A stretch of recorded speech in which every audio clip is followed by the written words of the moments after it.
Hey guys, happy Thursday. I'm here to do the latest installment of the Reading of Holes. If you're reading with me, we left off in the middle of a chapter. We were in the middle of chapter 7, but I felt like it was okay to stop mid-chapter because the way that they do it in this book is that we kind of flash back and forth between history and the present. And so we read at the beginning of chapter 7, we were talking about Madame Zeroni and what happened with her, and now we're going to flash back to the present and go from there. So when we get back into the present, Stanley was still digging. His hole was about 3 feet deep, but only in the center. It sloped upwards on the edges. The sun had only just come up over the horizon, but he already could feel its hot rays against his face. As he reached down to pick up his canteen, he felt a sudden rush of dizziness, and he put his hands on his knees to steady himself. For a moment, he was afraid to throw up, but the moment passed. He drank the last drop of water from his canteen. He had blisters on every one of his fingers and one in the center of each palm.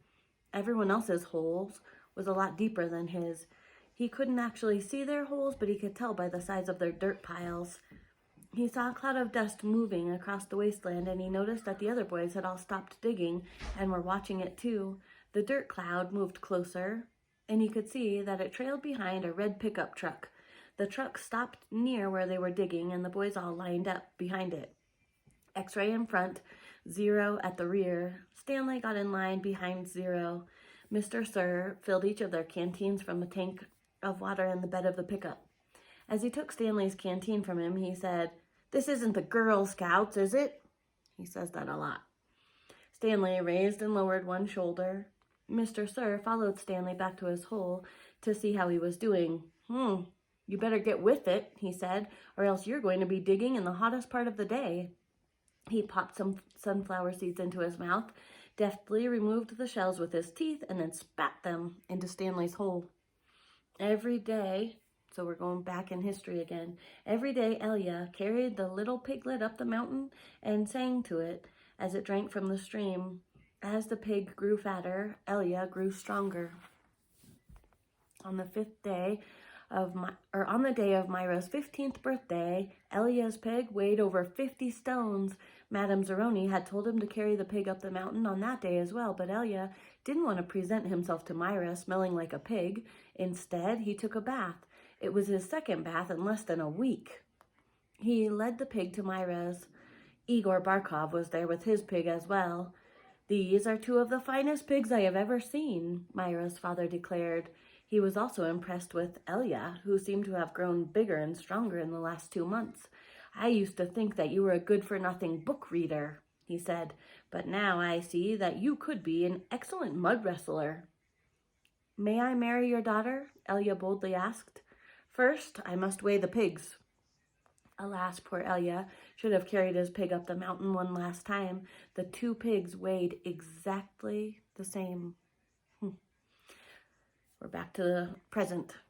Stanley's blisters had ripped open and a few new blisters formed. He kept on changing his grip on the shovel and trying to avoid the pain. Finally, he removed his cap and he held it between the shaft of his shovel and his raw hands.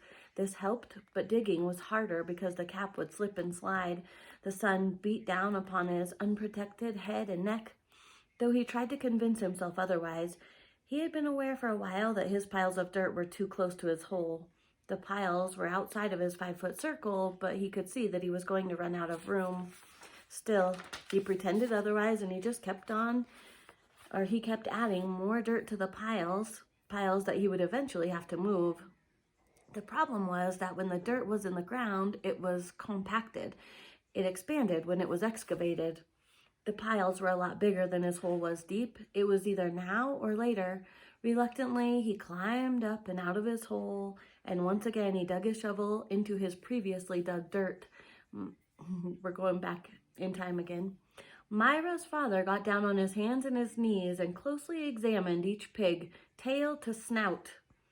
"Those are 2 of the finest pigs I have ever seen," he said at last. "How am I to decide? I have 1 daughter." "Why not let Myra decide?" suggested Elia. That's preposterous, exclaimed Igor, expelling saliva as he spoke. Myra is just an empty-headed girl, said her father. How can she possibly decide when I, her father, can't?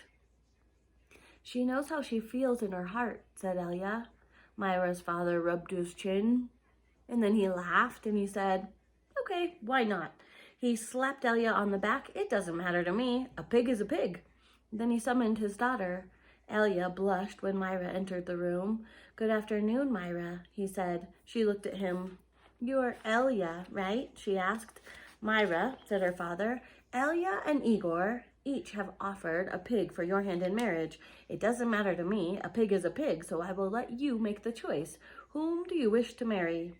Remember, Igor is 57 years old, Myra is 14, and Elia is, I think, 15.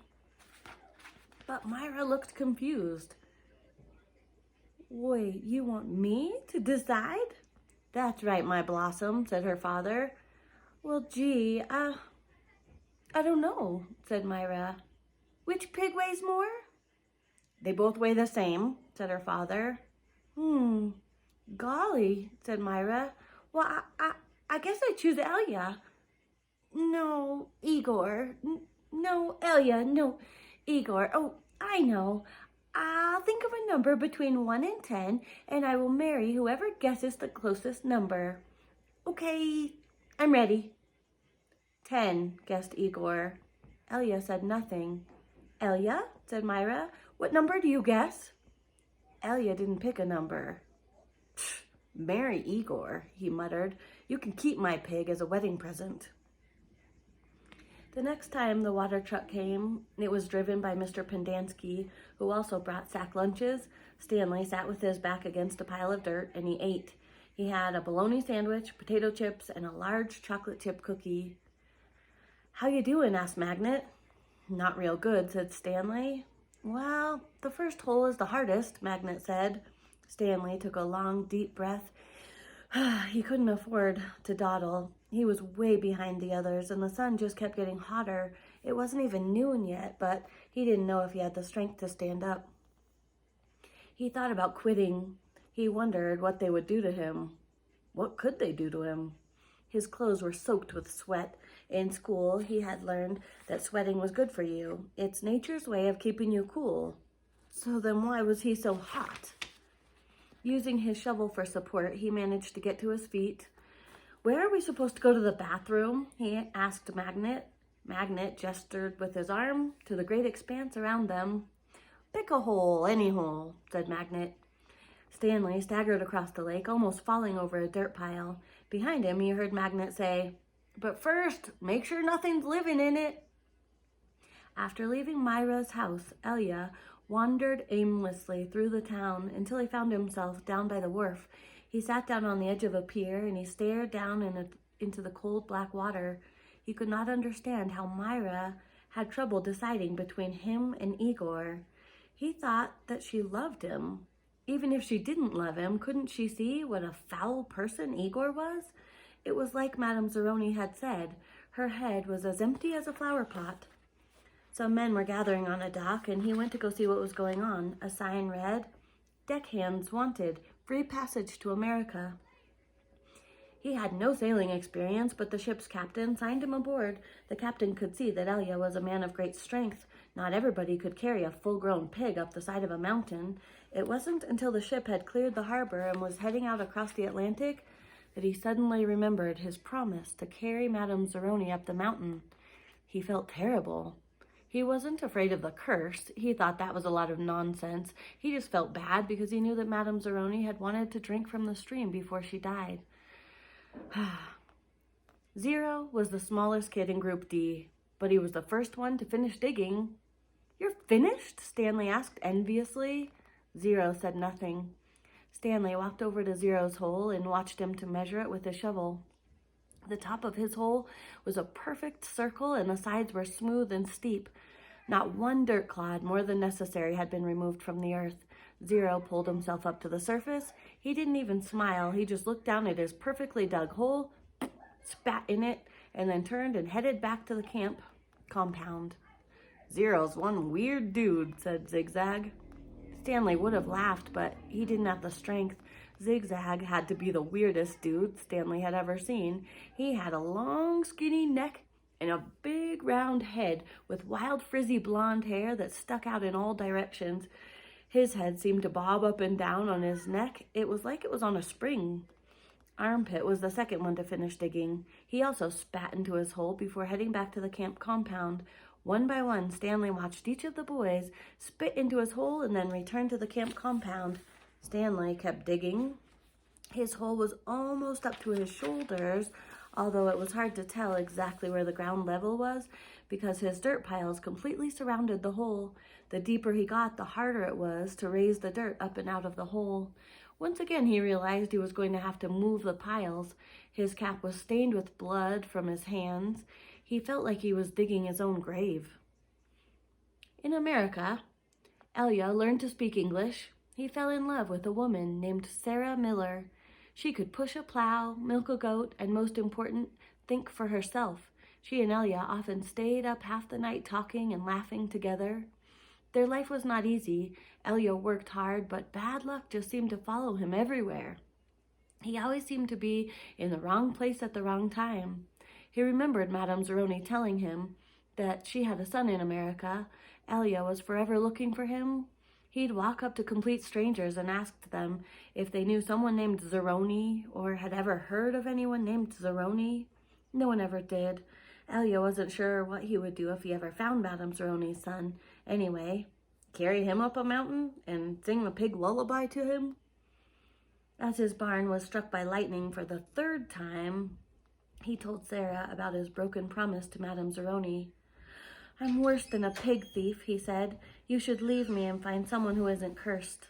"I'm not leaving you," said Sarah, "but I want you to do one thing for me." "Anything," said Elia. Sarah smiled. "Sing me that pig lullaby." He sang it for her. Her eyes sparkled. "That's so pretty. What does it mean?" Elia tried his best to translate it from Latvian into English, but it wasn't the same. "It rhymes in Latvian," he told her. "I could tell," said Sarah. A year later, their child was born.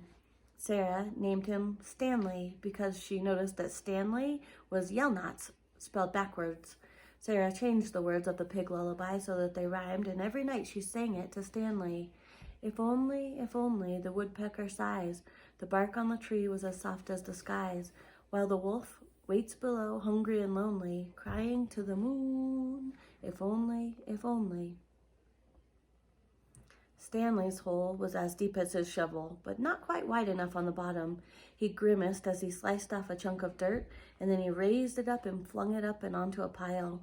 He laid his shovel back down on the bottom of his hole, and to his surprise, it fit. He rotated it and only had to chip off a few chunks of dirt here and there before it could lie flat across his hole in every direction. He heard the water truck approaching and felt a strange sense of pride at being able to show Mr. Sir or Mr. Pendanski that he had dug his first hole. He put his hands on the rim and he tried to pull himself up. He couldn't do it. His arms were too weak to lift his heavy body. He used his legs to help, but he just didn't have any strength. He was trapped in his hole. It was almost funny, but he wasn't in the mood to laugh. "Stanley," he heard Mr. Pendanski call. Using his shovel, he dug 2-foot holes in the wall. He climbed out to see Mr. Pendanski walking over to him. "I was afraid that you had fainted," Mr. Pendanski said. "You wouldn't have been the first." "I'm finished," said Stanley, putting his blood-spotted cap back on his head. "All right," said Mr. Pendanski, raising his hand for a high five. But Stanley ignored it. He didn't have the strength. Mr. Pendanski lowered his hand and he looked down at Stanley's hole. "Well done," he said. "You want to ride back?" Stanley shook his head. "I'll walk."